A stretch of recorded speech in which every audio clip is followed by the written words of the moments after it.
नमस्कार, शाम के 6 बज गए हैं। वक्त हो चुका है लोकतंत्र का। टाइम जोन ऑफ भारत के साथ आप हैं और मेरा नाम है अंकित त्यागी। आज शाम 6 बजे बड़े जबरदस्त खुलासे से शुरुआत कर रहे हैं लोकतंत्र की। एक ऐसा खुलासा जिसका पूरी जैसे जैसे उसकी तह हम खोलेंगे हैरान हो जाएंगे आप कि देश के सुपरस्टार सलमान खान की जान लेने की साजिश जो थी वो बस होते होते रह गई। खुलासा सलमान खान की हत्या की साजिश को लेकर है। खुलासा सलमान खान की हत्या की साजिश किस तरीके से फेल हुई उसको लेकर है। आपको यह भी बताएंगे कि कैसे सलमान खान बिल्कुल जो हत्यारे थे, जो शूटर्स थे, वो सलमान खान के पास पहुंच गए। शार्प शूटर सलमान खान पर गोली चलाने ही वाले थे, लेकिन वो इस वजह से नहीं हो पाया। आखिर क्या वजह थी और कौन लोग सलमान खान को मारने गए थे? कैसे सलमान खान बचे?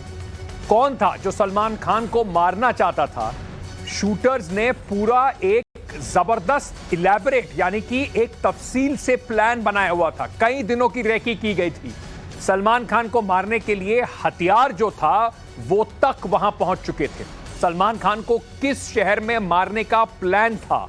सलमान खान को कैसे मारने का प्लान था? यह सारा खुलासा हम इस वक्त लोकतंत्र में करने जा रहे हैं। सबसे बड़ी खबर इस वक्त की आपको बता देते हैं, कैसे सलमान खान बाल बाल बचे। जो सलमान खान के पिता को चिट्ठी मिली थी वो सिर्फ एक गीदड़ भभकी नहीं थी, एक ऐसा धमकी भरा लेटर नहीं था। उसके पीछे एक पूरी सोची समझी साजिश थी और सलमान खान के मर्डर का प्लान कैसे असफल हुआ यह भी आपको बताएंगे। सलमान खान को गोली मारने की जो साजिश थी उसको लेकर इस वक्त बड़ा खुलासा आपके सामने कर रहे हैं। पुलिस वैन अगर उस वक्त समय पे सलमान खान के पास ना पहुंचती, उनके साथ ना होती, तो सलमान खान पर गोली चल चुकी होती।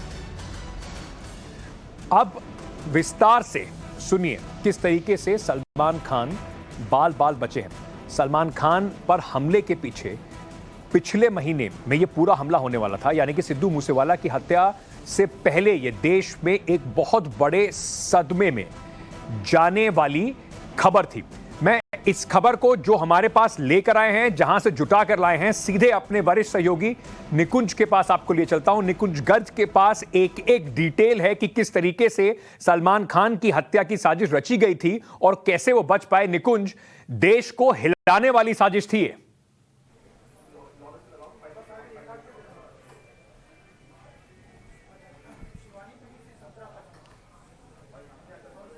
निकुंज, आप मुझे सुन पा रहे हैं? अगर निकुंज, हाँ मैं सुन पा रहा हूं अंकित। ये पूरी इस इन्वेस्टिगेशन के दौरान निकल करके ये बात आई है जहां पे सिद्धू मूसेवाला के गैंग को, लॉरेंस बिश्नोई के लोगों को इन्वेस्टिगेट करने की कोशिश पुलिस कर रही है इस समय कि एक्चुअली एक ब्लैक बक हत्याकांड का बदला लेने के लिए, बिकॉज ये बिश्नोई गैंग के लोग हैं और ये मानते हैं कि किसी भी प्राणी की हत्या अपने करना एक बड़ा जघन्य अपराध है। उसका बदला लेने के लिए सलमान खान के घर के बाहर एक शार्प शूटर को एक हॉकी स्टिक में एक ऑटोमेटिक वेपन लेकर के भेजा गया। उस ऑटोमेटिक वेपन से उनको फायर करना था सलमान खान के ऊपर। बट अभी तक जो कहानी में मैंने बताया नहीं है, और मैं बता रहा हूं पहली बार, कि उस दिन मुंबई पुलिस की एक जीप उनको एस्कॉर्ट कर रही थी क्योंकि उनको एक पब्लिक फंक्शन में जाना था और इस वजह से ये शूट उन पे नहीं हो पाया, उनके ऊपर शूट नहीं कर पाए लोग, और इसलिए उस शार्प शूटर को लौटना पड़ा और इसी वजह से सलमान खान की जान एक तरह से आखिरी मौके पे बच गई। निकुंज, अगर इसको थोड़ा और विस्तार से समझे तो इसका मतलब यह है कि सलमान खान जो सुबह अपनी साइकिलिंग का जो उनका पूरा दौर रहता है, अगर वो साइकिलिंग करने जाते हैं, इसका मतलब कई दिनों तक रेकी की गई होगी। उनका पूरा जिस तरीके का प्लान रहता है, सुबह किस वक्त निकलते हैं, क्या कौन सा रूट लेते हैं, उसको देखा गया होगा। और अगर मुंबई पुलिस उस वक्त सुरक्षा में ना होती तो बड़ी अनहोनी हो जाती।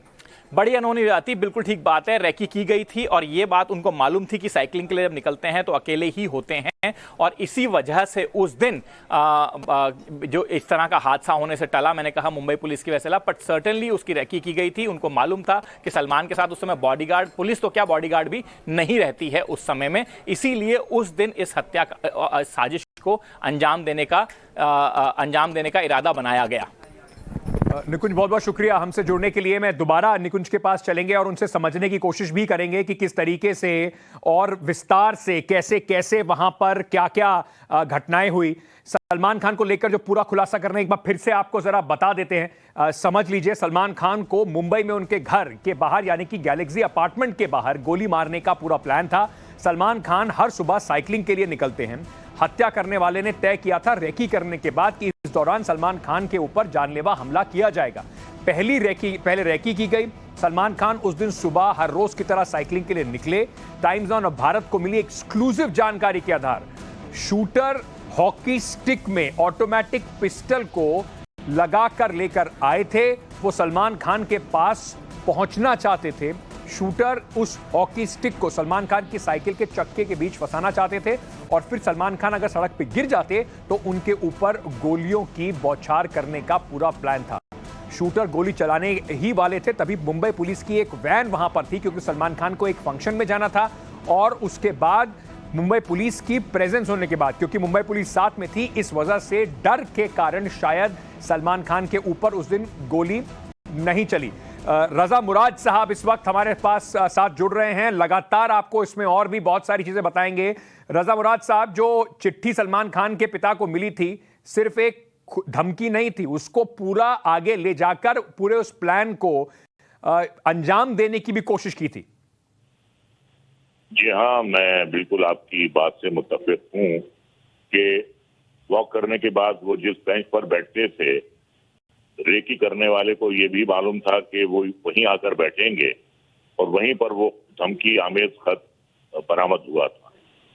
तो बाकायदा अच्छी तरह से इसकी रेकी की गई थी और पूरी तैयारी हुई होगी और पूरा यकीन होगा। लेकिन एक मिसाल है कि जिसे ऊपर वाला रखे उसे कौन चखे, और मारने वाले से बचाने वाला बड़ा होता है। तो ये यकीनन हम सबके लिए ये बात जो है, ये इज़हार तशवीश है, ये इस पे विचार करना बहुत जरूरी है। और सिक्योरिटी यकीनन टाइट हो गई होगी, लेकिन ये बहुत ही दुर्भाग्यपूर्ण बात है इस तरीके से किसी कलाकार को धमकी मिलना। ये बहुत ही दुर्भाग्यपूर्ण बात है, क्योंकि जब आपका दिमागी सुकून ही नहीं होगा तो आप क्या काम करेंगे। अगर सेंस ऑफ सिक्योरिटी नहीं होगा तो आप कैसे जिंदगी अपनी चैन से बिता पाएंगे। तो ये जो अब काम है, ये सिक्योरिटी एजेंसीज का है, ये सरकार का है, ये पुलिस का है कि ऐसी गतिविधियों पे जी अंकुश लगाया जाए।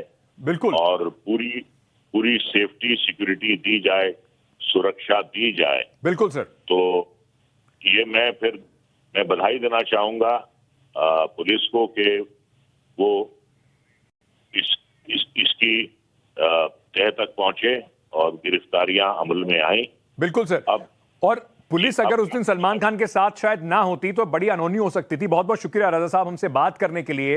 मैं आपको ये बताना चाहता हूं अपने दर्शकों को कि ये लॉरेंस बिश्नोई गैंग जो है उसका पूरा प्लान था। क्यों वो सलमान खान को मारना चाहते थे? क्योंकि आपको याद होगा सलमान खान एक ब्लैक बक के शिकार में, जो काले हिरन का शिकार था, उसमें सलमान खान नामजद हैं। उसमें सलमान खान के ऊपर एक केस है। बिश्नोई समाज जो काला हिरन है उसको पूछता है और बिश्नोई समाज में अपनी पैठ बनाने के लिए, अपने लिए एक मुकाम बनाने के लिए लॉरेंस बिश्नोई चाहता था कि सलमान खान की हत्या की जाए, जिससे कि वो एक बड़ा मैसेज भेज पाए कम से कम अपने समाज में। मेरी सहयोगी शिवानी इस वक्त हमारे साथ जुड़ रही हैं गैलेक्सी अपार्टमेंट से, सलमान खान के घर के बाहर से इस वक्त शिवानी जुड़ रही हैं। शिवानी, पुलिस सतर्क तो थी ही क्योंकि एक चिट्ठी मिली थी, लेकिन जो खुलासा इस वक्त टाइम्स ऑफ भारत कर रहा है कि पूरा प्लान अमल में लाया जा रहा था। सलमान खान साइकिलिंग के लिए निकलने वाले थे, उस दिन उनकी हत्या करने की कोशिश थी। हॉकी स्टिक में एक बंदूक छुपाकर लेकर गए थे।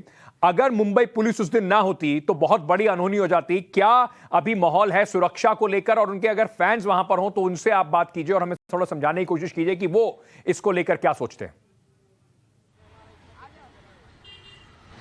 बिल्कुल अंकित, सबसे पहले तो इतना बड़ा खुलासा है सलमान खान के इस पूरे प्रकरण को लेकर, इस थ्रेट लेटर की कहानी जो हमने अपने दर्शकों को भी सुनाई है। लेकिन फिलहाल जब हम उनके घर के बाहर मौजूद है, तो उस रेकी का रास्ता जो है वो बता दे कि बिल्कुल मेरे पीछे आप ये जो गेट देख पा रहे हैं, गैलेक्सी अपार्टमेंट है बांद्रा स्थित, जहां पर हमेशा ही जो है वो फैंस का तांता लगा होता है और यहीं से जो है वो पर्टिकुलरली सलमान खान जो है निकलते हैं। और ये जो आप रास्ता फिलहाल राइट की तरफ देख पा रहे हैं, बैंड स्टैंड की तरफ का ये रास्ता है जिसपे सलमान जो है हमेशा कह सकते हैं कि साइकिलिंग के लिए निकलते हैं। अक्सर उनके साथ बहुत सारे बॉडीगार्ड्स नहीं होते हैं, लेकिन मोस्टली ये वही रास्ता होता है जहां पर सलमान जो है साइकिलिंग के लिए निकलते हैं। कई बार उनकी फुटेजेस जो है वो सोशल मीडिया पर भी वायरल होती है। यहाँ पर कुछ लोग भी हैं, उनसे भी मैं बातचीत करने की कोशिश करूंगी और समझूंगी कि आखिर फैंस का क्या कहना है। अभी सलमान खान को लेकर इतना धमकी भरा लेटर वगैरह आया, आप लोगों को क्या कहना है? अच्छा, लेकिन सलमान को देखना है, घूम रहे हैं यहाँ पर, आप यहाँ पे हमेशा रहते हैं, तो इतने हमेशा भीड़ होती है, क्या कहेंगे? सलमान को धमकी भरा लेटर आया था, उनको जान से मारने की कोशिश की गई। अब जान से मारा धमकी मारने का इसे बता नहीं सकते, लेकिन हम भी तो पहली बार ही आए हैं, सलमान खान को देखने के लिए आए हैं। देखने के लिए आए हैं, लेकिन अगर उनको कुछ हो जाता तो उनके फैंस कैसे कुछ होने नहीं देंगे हम, ऐसे कुछ होने थोड़ी ना देंगे हम उनको। यहाँ पे कई अन्य लोग भी हैं, उनसे भी बात करेंगे। सलमान को लेकर थ्रेट लेटर अगर आपने न्यूज देखी होगी तो आपको पता होगा। अभी पता चल रहा है कि वो साइकिलिंग के लिए निकलते तो उनके ऊपर हमला होने वाला था, बिल्कुल सिद्धू मूसेवाला की तरह। हाँ, वो मैंने सुने न्यूज में, अभी पता नहीं पक्का है या नहीं है, वो पता नहीं है। लेकिन अगर सलमान के साथ ऐसा होता कुछ तो नहीं, होने नहीं देंगे ना, कोई ऐसा ही लेटर दिया होगा किसी ने। अच्छा, हाँ, इसकी वजह से। आपको नहीं लगता किसी गैंग का हाथ है इसमें? नहीं, वो तो पता नहीं सकते, वो तो पुलिस ही बता सकती है। ओके, तो बिल्कुल पुलिस के ऊपर अभी भी लोगों की नजर कि आखिर पुलिस की इन्वेस्टिगेशन किस लाइन पर चलती है। लेकिन ये जरूर साफ है कि कुछ लोगों से जिस तरह से हमने सुना कि वो सलमान को कुछ होने नहीं देते, ये साफ बताता है कि सलमान की फैन फॉलोइंग अभी भी उसी तरीके से है, वो नहीं चाहते कि सलमान को कुछ हो। लेकिन जिस तरह से निकुंज ने इस पूरी चीज का खुलासा किया है, ये बताया है कि इसका जो लिंक है वो बॉलीवुड का नहीं बल्कि उस ब्लैक बक केस का है, काले हिरण के शिकार का मैटर है, जिसको लेकर बिश्नोई गैंग से जो है सलमान खान को धमकी आई है। शिवानी, एक जमाना था जब बॉलीवुड में ये बात कही जाती थी कि अंडरवर्ल्ड का बड़ा राज चलता है, सितारों को धमकियां दी जाती हैं। उससे बिल्कुल उलट जिस तरीके से सिद्धू मूसेवाला की हत्या के बाद सनसनी फैली, सलमान खान के आप फैन से बात कर रही थी। कई सारे लोग देश से घूमने जब मुंबई आते हैं, कहीं से भी आते हैं, तो वो खास तौर पर गैलेक्सी अपार्टमेंट आते हैं सलमान खान को देखने के लिए। इससे एक बड़ी जबरदस्त सनसनी फैलती ना सिर्फ फिल्म इंडस्ट्री में बल्कि पूरे भारत में। जी बिल्कुल, तस्वीरों के जरिए मैं दिखाऊं कि अभी भी वो गेट बिल्कुल हमारे पीछे है। सिक्योरिटी यहाँ पर जो है वो जनरली लोगों को अलाउड नहीं कर रही है जब से ऐसा थ्रेट लेटर यहाँ पर मिला है। हालांकि मुंबई पुलिस की अभी भी जो एक टीम है वो अंदर इस गेट के मौजूद है, जो कि निगरानी रखती है कि सलमान की फैमिली की मूवमेंट आखिर क्या है। और यहीं आप उनके घर के बाहर जो है वो फैंस का तांता भी देख सकते हैं। ये भीड़ हमेशा लगभग सुबह और शाम के वक्त देखने को मिलती है, खास तौर पर जब सलमान मुंबई के अंदर मौजूद होते हैं और जब वो शूटिंग के लिए भी बाहर निकलते हैं तो उनकी सिक्योरिटी को काफी ज्यादा एक्सट्रीम लेवल पर बढ़ा दिया जाता है, क्योंकि कई सारे लोग उनके साथ सेल्फी खिंचाना चाहते हैं। लेकिन यहाँ पर एक खास बात आपको बता दें कि मुंबई पुलिस की जो इन्वेस्टिगेशन है वो इस आधार पर भी चल रही थी कि ऐसे ही कई सारे फैंस होते हैं जो फिल्म इंडस्ट्री में भी एंट्री पाने के लिए जो है सलमान के घर लेटर्स भेजते हैं। तो क्या ये कोई मजाकिया लेटर था या नहीं, इस एंगल की भी जांच हुई, लेकिन उसमें कोई भी तथ्य बाहर नहीं निकल पाए हैं। वहीं दूसरी चीज अगर मैं आपको बताऊं कि इसके अंदर शिवानी, मैं एक सेकंड आपको रोकना चाहता हूं, बने रहिए हमारे साथ इस वक्त ए.के. जैन साहब जुड़ रहे हैं, पूर्व बीजीपी उत्तर प्रदेश। सर, ये बड़ा इंटेलिजेंस एजेंसीज के हवाले से खुलासा इस वक्त टाइम्स ऑफ भारत पे कर रहे हैं कि कैसे लॉरेंस बिश्नोई गैंग ने पूरी एक प्लानिंग करी थी सलमान खान की हत्या करने की। इससे बड़ी सनसनी फैल सकती थी। पुलिस अगर उस दिन ऐन मौके पर सलमान खान के साथ ना होती तो शायद एक बड़ी अनहोनी हो जाती। आप इसको किस तरीके से देखते हैं और क्या ये जो थ्रेट हैं, ये इस तरह की जो थ्रेट हैं, इनके असेसमेंट होते कैसे हैं?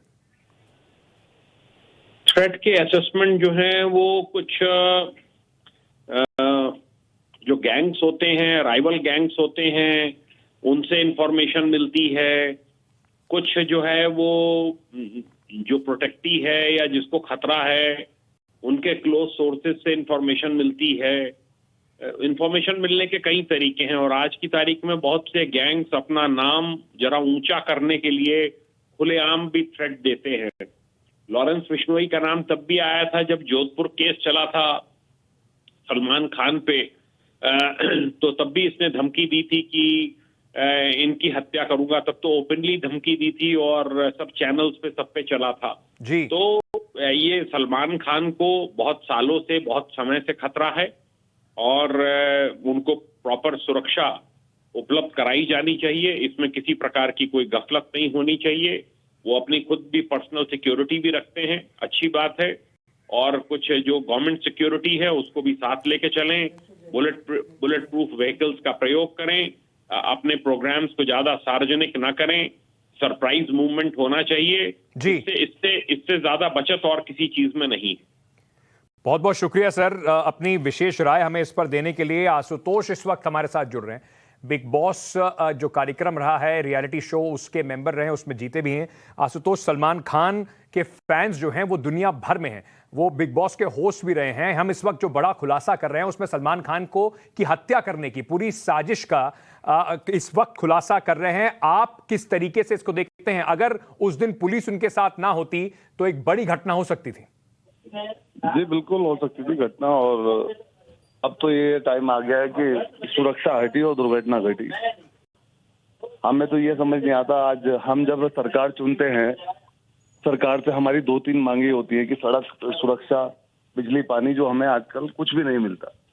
तो एक बड़ी असमंजस की स्थिति है कि भाई करें तो करें क्या, किसे बोलें, किसको कहें। अब तो यही हो गया, वो सड़क पे चलते हुए भी कुछ नहीं पता क्या हो जाए। कहते हैं सवारी सामान की खुद जिम्मेदार है।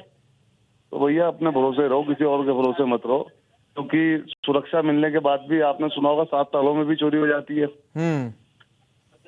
मेन तो यह है कि और सुरक्षा में आज तक ऐसी कई घटनाएं हुई हैं देश के। हमारे राजीव गांधी जो हत्या हुई है, कुछ भी हुआ सुरक्षा के बाद ही तो हुई है। तो ये कोई रीजन नहीं कि सुरक्षा मिल गई तो सब सेफ्टी मिल गई। इलाज क्या है, इलाज पे बात होनी चाहिए। बिल्कुल, और बहुत सारे लोग ऐसे भी हैं जैसे लॉरेंस बिश्नोई गैंग के, जो चाहते हैं कि उनका वर्चस्व बढ़े, इसलिए हाई प्रोफाइल टारगेट चुनते हैं। बहुत बहुत शुक्रिया आशुतोष। उज्जवल निगम साहब हमारे साथ जुड़ रहे हैं, वरिष्ठ अधिवक्ता हैं। बहुत बड़े बड़े क्रिमिनल केसेस, चाहे वो मुंबई ब्लास्ट के केस हों और या कसाब का हो, कई केसेस में पब्लिक प्रोसिक्यूटर रहे हैं। उज्जवल निगम साहब बहुत बहुत शुक्रिया हमसे जुड़ने के लिए। सलमान खान को लेकर ये जो बड़ा खुलासा है सर, ये सनसनी फैलाने की जो पूरी साजिश थी, ब्लैक बक केस में, जो काले हिरन का केस है, उसमें पहले ही सलमान खान के ऊपर ये जो बिश्नोई गैंग है, लॉरेंस बिश्नोई गैंग है, वो पहले भी इनको धमकी दे चुका है। इस बार पूरा प्लान हत्यारों के साथ एग्जीक्यूट करने का कम से कम पूरा प्लान था, और अगर पुलिस ना होती तो शायद ये प्लान एग्जीक्यूट भी हो जाता। देखिए, इस बात से ये बिल्कुल जाहिर होता है कि मुंबई पुलिस का आज भी दबदबा है, और इसीलिए ऑर्गेनाइज क्रिमिनल, क्योंकि मुंबई एक ऐसा शहर है, कॉस्मोपॉलिटन सिटी है, इसलिए कोई ऑर्गेनाइज करना चाहे तो उसे इसका डर रहता ही है। और जरूर ये एक्टर ने भी खुद को कोशिश अभी संभालना चाहिए कि ऐसे वक्त में न घूमे जहां पुलिस न हो।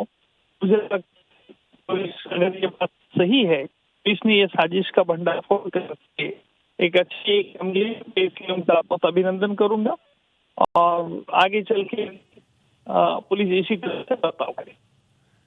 बहुत बहुत शुक्रिया सर हमसे जो हमारे साथ जुड़ने के लिए। निकुंज मेरे सहयोगी इस बार वापस हमारे साथ जुड़ गए। निकुंज, मैं अंत में आपसे समझना चाहता हूं, ये जो इतना इलैबोरेट प्लान बनाया गया था, क्या उसको अब मद्देनजर लॉरेंस बिश्नोई के लिए मुश्किलें बढ़ेंगी? क्या उसके भी उसकी जांच होगी? और सलमान खान की सुरक्षा को लेकर भी क्या इस इंटेल का और इस प्लान के बाद जो भी अब सामने आ रहा है, उसके बाद सुरक्षा में भी कुछ विशेष ध्यान दिया जाएगा?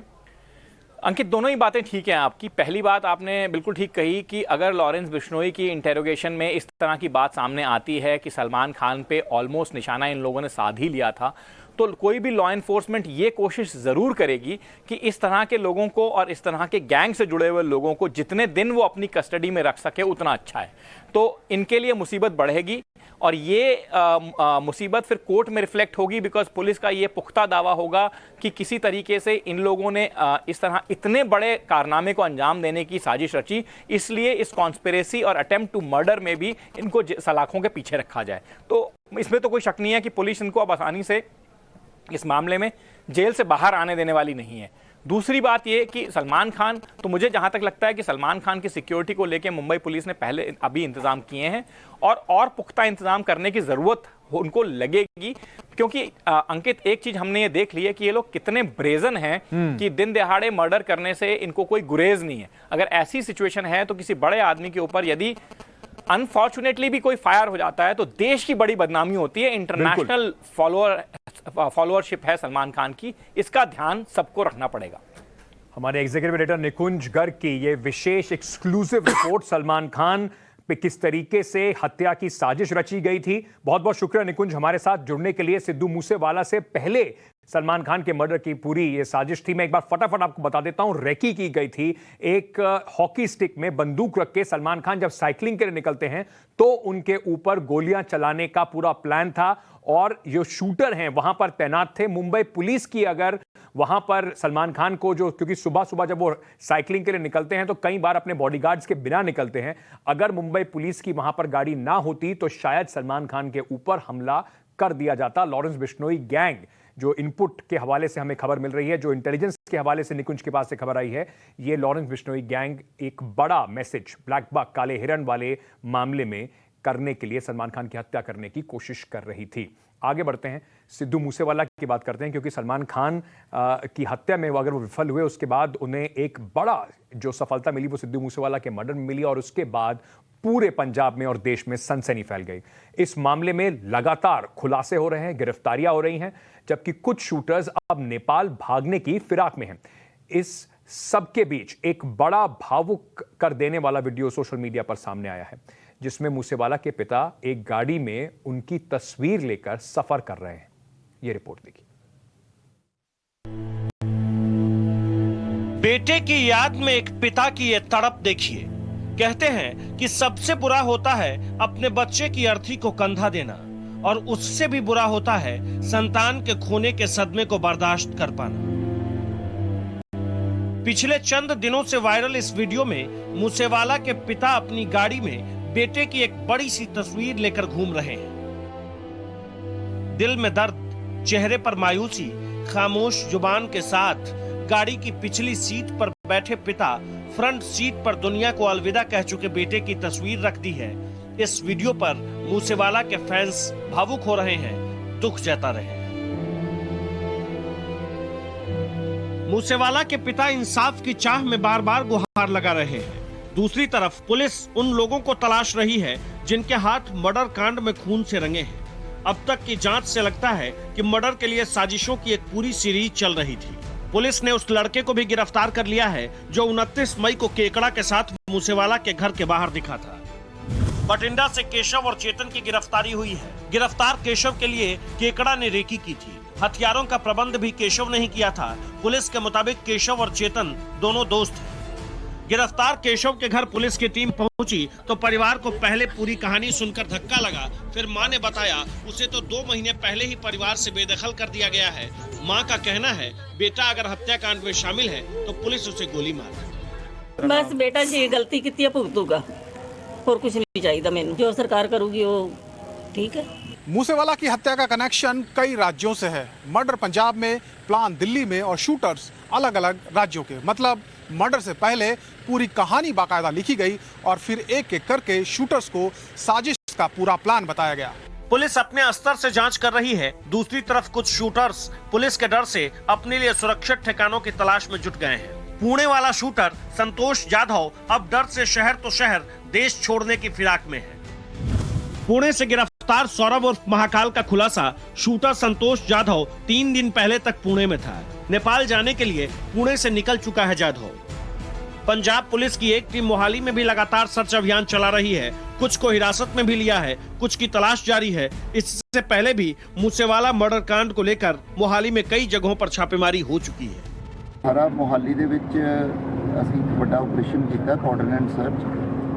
ਉਹਦੇ 'ਚ 3 डिस्ट्रिक्ट्स ਦੀ फोर्स ਜਿਹੜੀ ਉਹ ਲਾਈ ਗਈ ਹੈ। ਐਸਐਸਪੀ ਸਾਹਿਬ मोहाली ਇੱਥੇ ਆਪ ਪਰਸਨਲੀ ਨੂੰ ਕਰ ਰਹੇ ਸੀ ਕਿਉਂਕਿ ਇਹ ਬਹੁਤ ਵੱਡਾ एक रेजिडेंशियल सोसाइटी है।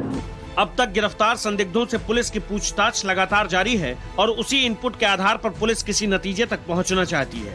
जबकि दिल्ली पुलिस के मुताबिक गैंगस्टर लॉरेंस बिश्नोई सिद्धू मूसेवाला कांड का असली मास्टरमाइंड है। पुलिस कह रही है लॉरेंस ने ही पूरा प्लान बनाया, बस उसे अंजाम तक पहुंचाने के लिए कई शूटर्स का इस्तेमाल किया गया। अब उन्हीं शूटर्स के चैप्टर को पुलिस क्लोज करने की कोशिश में है। Bureau report, times now Navbharat. लगातार इससे जुड़ी हुई सारी खबरें लेकर टाइम्स नाउ भारत पे आपके पास आते रहेंगे। छोटा सा ब्रेक ले रहे हैं, लोकतंत्र में अभी बहुत कुछ है, बने रहिए हमारे साथ। स्वागत है आपका। अब आपको कानपुर लिए चलते हैं, जहां पर हिंसा के बाद मुख्य आरोपी जो है हयात जफर, उसकी साजिश को लेकर एक और खुलासा अब सामने आया है। हमारी ये रिपोर्ट आपको बताएगी कि हाशमी किस तरीके से हिंसा से पहले पुलिस वालों से बातचीत कर रहा था, उनसे लगातार संपर्क में था, और कैसे पुलिस को सच से दूर रखकर नई साजिश रची जा रही थी। कानपुर हिंसा को लेकर सबसे ताजा रिपोर्ट।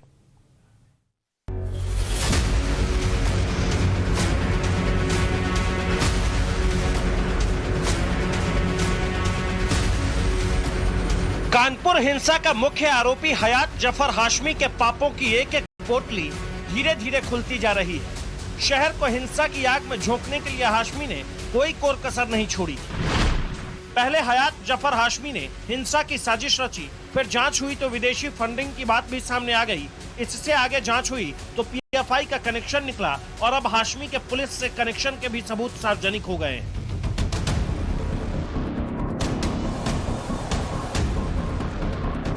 टाइम्स नाउ नवभारत ने तो पहले ही बता दिया था कि कानपुर हिंसा की साजिश की स्क्रिप्ट पहले से तैयार कर ली गई थी। अब जो सबूत सामने आए हैं वो जितना हैरान करने वाला है, उतना ही इस बात को भी बल देता है कि कानपुर को अशांत करने के लिए हाशमी ने कोई कमी नहीं रखी थी। सबसे पहले हाशमी के साजिश का सबसे ताजा सबूत देखिए। हाशमी ने सीओ अनवरगंज से व्हाट्सएप पर बात की और उसमें नौजवानों से अपील की गई। लिखा कि ये हाशमी का नौजवानों को अपील है, जरा तफसील से इसे देखिए, आगे आगे क्या क्या लिखा है। आज कोई किसी के बहकावे में आकर रोड पर ना जाए, कोई जुलूस, रैली या प्रदर्शन न किया जाए। इंशाल्लाह हम 5 जून को जेल भरो आंदोलन करेंगे। साथ ही आज कोई भी नौजवान सड़क पर ना निकले। प्रशासन की नजरें हैं कि हम कोई गलती करें और फिर वो हमारे साथ। इसके बाद कुछ नहीं लिखा गया है। दरअसल ऐसे मैसेज पुलिस को भेजकर हाशमी उनकी नजरों में खुद को शांति का दूत बताने की कोशिश कर रहा है, लेकिन इसके पीछे जो साजिश चल रही है वो सबसे ज्यादा खतरनाक थी। एक और व्हाट्सएप चैट का स्क्रीनशॉट देखिए, जिसमें हाशमी ने लिखा है, आप सभी आशिकाने रसूल से गुजारिश है कि कल कोई कार्यक्रम ना करें, हम 5 जून को जेल भरो आंदोलन करेंगे। उसके ठीक नीचे एक और मैसेज किया गया है जिसमें लिखा है, हुक्म कीजिए। मतलब हाशमी पुलिस वालों को बार बार ये बता रहा था कि वो कानपुर में शांति चाहता है, लेकिन जो हुआ वो इससे उलट। हाशमी किस तरह से पुलिस वालों को गुमराह करता था उसके एक और सबूत देखिए। इस चैट में हाशमी ने लिखा है कि कल अगर आप चाहें तो हम लोगों को सुबह से ही कहीं रोक सकते हैं, या कहें तो हम ऑफिस में ही रहेंगे, चाहें तो वहां भी हम लोगों पर नजर रखवा सकते हैं। एक एक करके जो चैट आपने देखी वो असल में हाशमी ने पुलिस वालों को गुमराह किया है। बिल्कुल शांति की बात कहकर पीछे से हिंसा सुलगाने की कोशिश हुई। यही कारण था कि वो बार बार पुलिस वालों को बताता रहा कि कोई हिंसा, कोई फसाद नहीं होगा, लेकिन हुआ वही जो हाशमी गैंग ने चाहा। खबर तो यहाँ तक है कि हाशमी के कानपुर के कुछ पुलिस वालों से भी संपर्क थे, और संपर्क ऐसा कि हिंसा के कुछ देर पहले तक हाशमी उनके संपर्क में ही था। जिन पुलिस वालों से हाशमी के संपर्क हैं, उनमें एसीपी अकमल खान, नवाब अहमद थाना प्रभारी बेकनगंज और चौकी इंचार्ज का नाम शामिल है। अब जब से पुलिस वालों से हाशमी के कनेक्शन की बात सामने आई है, जांच शुरू कर दी गई है। एक एक बातों को सामने लाने की कोशिशें हो रही है ताकि पता चले कि हाशमी का खेल कितना गंदा था। जानकारी तो यहाँ तक है कि ये पुलिस वाले इस क्षेत्र में लंबे समय से जमे हुए हैं। ऐसे में पुलिस अधिकारियों के साथ ही कुछ कर्मचारियों से भी पूछताछ हो सकती है। टाइम्स नाउ नवभारत ने पहले ही बताया था कि हिंसा की साजिश किस तरह से रची गई थी, जिसकी जानकारी लोकल इंटेलिजेंस ने पुलिस अधिकारियों से साझा किया था, और बाद में पुलिस ने मीटिंग भी की। बावजूद इसके हाशमी पुलिस वालों को गुमराह करता रहा। इधर हयात हाशमी से जेल में पूछताछ हुई है। सवाल वही कि साजिश की कहानी बताओ और फंडिंग का खेल है क्या। हाशमी से एसआईटी ने घंटों तक पूछताछ की है। साजिश और फंडिंग से जुड़े कई सवाल पूछे गए हैं। कोर्ट से परमिशन लेकर एसआईटी ने हाशमी से पूछताछ की है। अभी पुलिस की जांच लगातार जारी है। ऐसे में यह भी साफ है कि हाशमी के खिलाफ और भी सबूत सामने आएंगे, जिसके बाद उसके लिए मुश्किलें बढ़ने वाली है। Bureau report, times now Navbharat.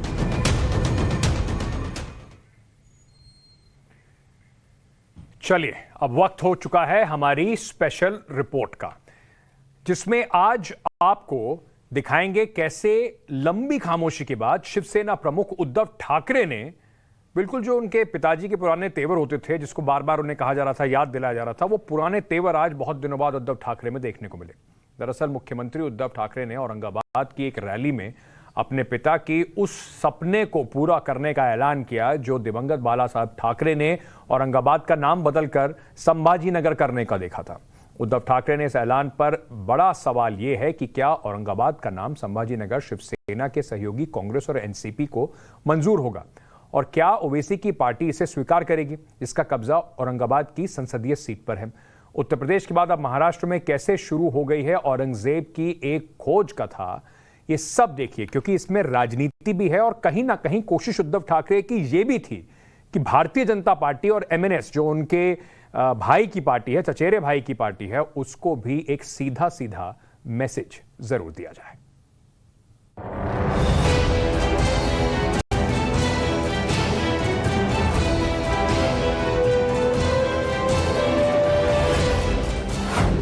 Uddhav Thackeray की शिवसेना का जगा शेर, रैली में मचा हिंदुत्व का शोर। संभाजीनगर कधी करणार, संभाजीनगर कधी करणार,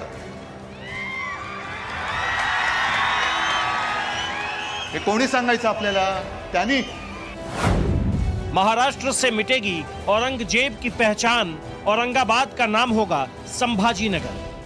संभाजीनगर माझ्या वडिलांनी वचन दिलेलं आहे, शिवसेना प्रमुख हिंदू हृदय सम्राट बाळासाहेब ठाकरेंनी दिलेलं वचन आहे,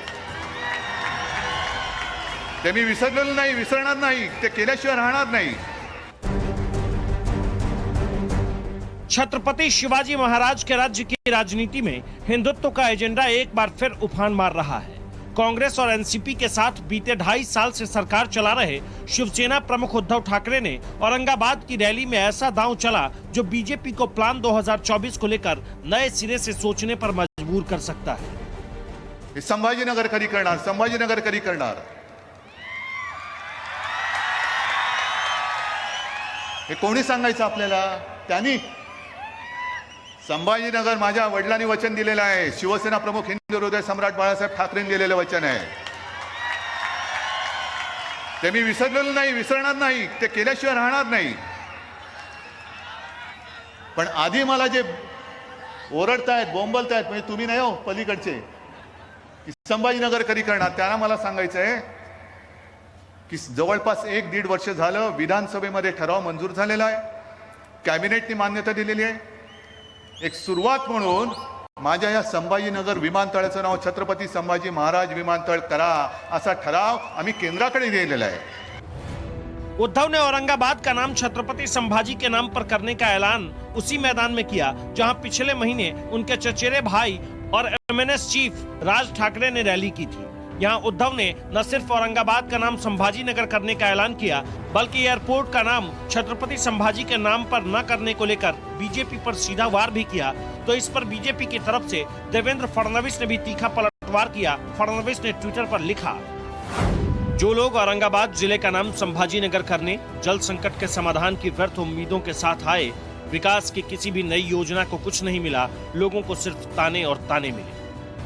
औरंगाबाद का नाम संभाजी नगर करने की मांग बरसों पुरानी है। ये मांग दिवंगत बाल ठाकरे की भी थी, हालांकि ये उनके जीते जी पूरी नहीं हो पाई। अब उनके बेटे उद्धव ठाकरे की सरकार को भी 2.5 साल से ज्यादा का वक्त बीत चुका है, लेकिन औरंगाबाद का नाम संभाजी नगर अब तक नहीं हो पाया, जिसको लेकर भारतीय जनता पार्टी अब उद्धव ठाकरे को ताने कसने शुरू कर रही है। संभाजी नगर को लेकर बाला साहब का सपना क्या था, आपको वो भी सुनाते हैं। संभाजीनगरच्या महानगरपालिकेच्या निवडणुका काय घाळ झालं नाही, कोणी आमच्यावरती तसे वाद करू शकलेलं नाही, करू शकणार नाही। ही जो पण ही वज्रमूठ महाराजांच्या समोर आहे, वज्रमुठीला कोणी धक्का लावू शकणार नाही, तोडू शकणार नाही, फोडू शकणार नाही। ती कायम ठेवा आणि हे कायम ठेवून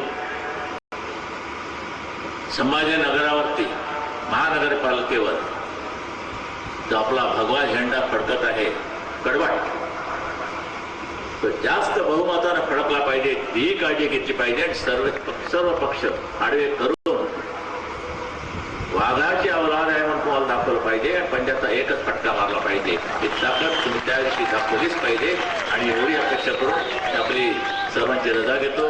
जय हिंद, जय महाराष्ट्र। बाल ठाकरे को हिंदू हृदय सम्राट कहा जाता था।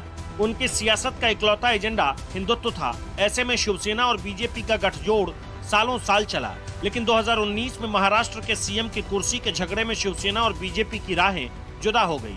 उद्धव कांग्रेस और एनसीपी से गठबंधन कर एक झटके में मातोश्री से मुख्यमंत्री की गद्दी तक पहुंच गए। ऐसे में अब बीजेपी उन्हें सिद्धांतों से समझौता करने वाली भीगी बिल्ली और औरंगाबाद का नाम संभाजी नगर करने में देरी को लेकर बड़े और कड़े आरोप लगा रही है। एक समय पर स्वर्गीय बाला साहेब ठाकरे जी के ज़माने में शिवसेना और बाला साहेब ठाकरे जी हिंदुत्व के शेर हुआ करते थे, परंतु आज उद्धव ठाकरे जी, आप ये ओपन डिबेट के बदले मैं ओपन चैलेंज देता हूं कि किस प्रकार से आज शिवसेना जो है वो शेर नहीं बल्कि भीगी बिल्ली बन चुका है, क्योंकि आज सत्ता के लिए आपने तमाम सिद्धांतों के साथ सौदा किया है। आप उन लोगों के साथ सत्ता में हैं जो हिंदुत्व को आए दिन गाली देते हैं, हिंदू टेरर की बात करते हैं, हिंदुत्व को आईएसआईएस और बोको हराम से जोड़ते हैं, जो सावरकर जी को कायर कहते हैं, अपमानित करते हैं। तो 2.5 बरस सो रहे थे क्या वो? कुंभकर्ण भी 6 महीने के बाद जगता था, ऐसा रामायण में लिखा है। लेकिन ये तो महाकुंभकर्ण है, 2.5 बरस के बाद बोल रहे हैं कि मैं नामांतर करूंगा। किन्होंने उनको रोका है? जीएडी डिपार्टमेंट उनके पास है, एक जीआर इश्यू करना है, बात खत्म हो जाएगी। लेकिन उनको करना नहीं है, क्योंकि उनको सोनिया गांधी से डर है, उनको एमआईएम के मत चाहिए कल के चुनाव में, और इसके लिए मुख्यमंत्री पद हासिल करने के लिए, वो बरकरार रखने के लिए और अपने पुत्र को कैबिनेट मंत्री रखने के लिए उद्धव ठाकरे ने पूरा हिंदुत्व छोड़ दिया है। शिवसेना भले औरंगाबाद को संभाजी नगर ही कहती है, बुधवार की रैली के मंच पर भी शहर का नाम संभाजी नगर के तौर पर ही लिखा गया था, लेकिन उद्धव ने अभी सिर्फ ऐलान ही किया है, फैसला नहीं। ऐसे में राज ठाकरे की पार्टी एमएनएस भी उद्धव पर तंज कस रही है। संभाजी नगर में शिवसेना के प्रमुख और मुख्यमंत्री उद्धव ठाकरे भाषण में काफी कंफ्यूज दिखाई दिए। कोई भी भाषण में नया मुद्दा नहीं था। हमें लगा कि मुख्यमंत्री जी के भाषण की स्क्रिप्ट शायद बारामती से आएगी, यह हमारी गलतफहमी थी। कल के भाषण की स्क्रिप्ट बारामती से नहीं, अबू आजमी के यहां से आई। औरंगाबाद का इतिहास क्या है? शहर का ये नाम कैसे पड़ा? औरंगाबाद से मुगल शासक औरंगजेब का क्या रिश्ता है? आपको पूरी कहानी बताएंगे। इन दिनों औरंगजेब की क्रूरता फिर से सुर्खियों में क्यों है? हिंदू धर्म से नफरत के इस खलनायक के खिलाफ आक्रोश का आलम यह है कि पूरे देश से उसकी पहचान मिटाने की होड़ क्यों मची है। आपको सब कुछ बताएंगे, लेकिन उससे पहले औरंगाबाद का नाम संभाजी नगर रखने पर महाराष्ट्र की सियासी पार्टियों का स्टैंड क्या है वो देखिए। कांग्रेस औरंगाबाद का नाम संभाजी नगर करने के सख्त खिलाफ है। जनवरी 2021 में उद्धव सरकार के मंत्री और कांग्रेस नेता बाला साहब थोराट ने इसे महाविकास अघाड़ी के कॉमन मिनिमम प्रोग्राम के खिलाफ बताया था। एनसीपी भी औरंगाबाद का नाम बदलने के विरोध में है। जनवरी 2021 में ही एनसीपी नेता माजिद मेनन ने इसे मुसलमानों के खिलाफ बताया था, जबकि बीजेपी औरंगाबाद का नाम संभाजी नगर करने की पुरजोर वकालत करती रही है। बीजेपी ने बार बार इस बात को दोहराया कि औरंगाबाद का नाम संभाजी नगर किया जाना चाहिए। एमएनएस की मांग भी औरंगाबाद के खिलाफ और संभाजी नगर के समर्थन में है। राज ठाकरे की पार्टी इसे लेकर आंदोलन भी कर चुकी है। ये जो लड़ाई है कि कौन पार्टी हिंदुत्व की है, कौन पार्टी मुसलमानों की है, ये दुर्भाग्यपूर्ण भी है और संविधान के खिलाफ भी है। राजनीतिक दल ये दावा करना चाहिए कि भारत की जनता की कौन सी पार्टी है। धर्म का, लोकतंत्र और भारत के संविधान से कोई ताल्लुक नहीं है। इसलिए वो शिवसेना हो कि कोई दूसरा राजनीतिक दल हो, ये कहना कि हम हिंदुओं की पार्टी हैं, हम मुसलमानों की पार्टी हैं, ये काबिले इतराज़ बात है और मैं ऐसे किसी भी बयान की निंदा करता हूँ। करना न करना ये बात अलग है, लेकिन ये पुरानी मांग उनकी है। पिछले कई दिनों में ये हुआ नहीं है कुछ भी, तो हमारा ये कहना है कि ये नाम बदलना, ये वो सब, इसको तो कोई अंत नहीं रहेगा। पूरे देश में ऐसे ये बात, अगर ये बदलो वो बदलो, तो मुझे लगता है कि वो बात कुछ ठीक नहीं है। और अभी हमने ये पूरा इतिहास के जो पूरे ये है उसको जरा, हमको अभी जरा थोड़ा सा जनता की एकता के लिए इस मामले को जरा, मुझे लगता है कि बैक बर्नर पे रखना वो ज़्यादा अच्छा होगा।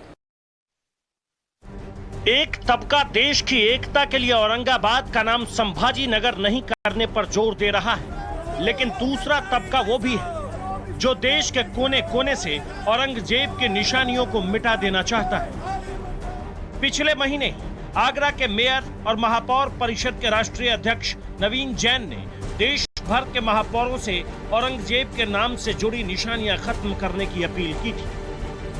औरंगजेब के काले इतिहास और उसके नाम मिटाने की मुहिम में बीजेपी युवा मोर्चा ने तो दिल्ली की औरंगजेब लेन के बोर्ड पर बीते महीने ही बाबा विश्वनाथ मार्ग का बोर्ड लगा दिया। लेकिन इसी बीच औरंगजेब परस्ती का नजारा भी दिखा जब बीते मई के महीने में ही AIMIM चीफ असदुद्दीन ओवैसी के छोटे भाई अकबरुद्दीन ओवैसी ने औरंगाबाद के खुल्दाबाद में औरंगजेब की मजार पर फूल चढ़ाए तो बवाल मच गया। इतना हंगामा मचा कि सीनियर ओवैसी को सफाई देनी पड़ी। क्या वो प्रोटेक्टेड मॉन्यूमेंट नहीं है? नहीं है प्रोटेक्टेड मॉन्यूमेंट, वो प्रोटेक्टेड मॉन्यूमेंट है। अगर प्रोटेक्टेड मॉन्यूमेंट है तो कौन प्रोटेक्ट कर रहा है? देश का प्रधानमंत्री प्रोटेक्ट कर रहा है। हाल ही में औरंगजेब की मजार पर किसान नेता राकेश टिकैत की मौजूदगी की तस्वीरें भी वायरल हुई तो सोशल मीडिया में टिकैत के खिलाफ लोगों का आक्रोश फूट पड़ा। जो लोग ये भूल गए हैं कि औरंगजेब ने हिंदुओं पर किस तरह का जुल्म किया था, उन्हें इतिहास के पन्ने पलटकर औरंगजेब के अत्याचार के किस्सों को जरूर पढ़ना चाहिए। औरंगजेब ने छत्रपति शिवाजी महाराज को भी कैद कर लिया था। जब शिवाजी औरंगजेब से मिलने के लिए उसके महल में आए थे तो औरंगजेब ने उन्हें अपनी बादशाहत मानने का आदेश दिया था, लेकिन शिवाजी महाराज ने इससे साफ इनकार कर दिया, जिसके बाद औरंगजेब ने शिवाजी को कैद कर लिया था। औरंगजेब शिवाजी महाराज की हत्या करवाना चाहता था, लेकिन छत्रपति शिवाजी महाराज औरंगजेब के चंगुल से बच निकलने में कामयाब हो गए। सलाबत खां की हवेली में रखा जाए। औरंगाबाद से औरंगजेब का जुड़ाव कैसा था, ये जानने से पहले आपको इस शहर का इतिहास बताते हैं। औरंगाबाद का निर्माण 1610 में निजाम शाही वंश के मलिक अंबर ने किया। इस शहर का असली नाम खिड़की था। 1626 में अंबर की मौत के बाद इस शहर पर उसके बेटे फतेह खान ने शासन किया। फतेह खान ने खिड़की का नाम फतेहपुर कर दिया। बाद में मुगलों ने इस शहर पर कब्जा किया और औरंगजेब की हुकूमत के दौरान इसका नाम औरंगाबाद रख दिया। औरंगजेब अपनी मौत तक औरंगाबाद में ही रहा, जहां खुल्दाबाद में उसकी कब्र है। औरंगजेब ने यहीं पर छत्रपति शिवाजी महाराज के बेटे संभाजी महाराज पर जुल्म ढाया और उनकी हत्या कर दी। 1980 दशक के अंत में शिवसेना मुंबई और ठाणे से बाहर निकलकर महाराष्ट्र भर में अपने विस्तार की शुरुआत करती है, जहां औरंगाबाद के स्थानीय निकाय चुनाव में भी शिवसेना को जीत मिलती है। इसी चुनाव की जीत के बाद ही औरंगाबाद में एक रैली के दौरान 8 मई 1988 को शिवसेना प्रमुख बाल ठाकरे ने औरंगाबाद को संभाजी नगर करने का ऐलान किया था। तभी से शिवसेना औरंगाबाद को संभाजी नगर कहती है। 1995 में औरंगाबाद महानगर पालिका ने इसे लेकर प्रस्ताव भी पारित किया। उस वक्त बीजेपी शिवसेना सरकार के सीएम मनोहर जोशी ने औरंगाबाद का नाम संभाजी नगर करने को लेकर एक अधिसूचना भी जारी की, जिसे बॉम्बे हाईकोर्ट की औरंगाबाद बेंच में मोहम्मद मुश्ताक अहमद ने चुनौती दी। बाद में हाईकोर्ट में याचिका खारिज हो गई। फिर 17 जनवरी 1996 को सुप्रीम कोर्ट ने इस मामले में यथास्थिति का आदेश जारी किया। लेकिन अब एक बार फिर से उद्धव ठाकरे ने इस मुद्दे को हवा दे दी। जाहिर है कांग्रेस और एनसीपी औरंगाबाद का नाम संभाजी नगर करने की हिमायत नहीं करेगी। पिछले चुनाव में औरंगाबाद संसदीय सीट पर कब्जा जमाने वाली AIMIM को भी औरंगाबाद का नाम बदलने का प्रस्ताव कतई मंजूर नहीं होगा।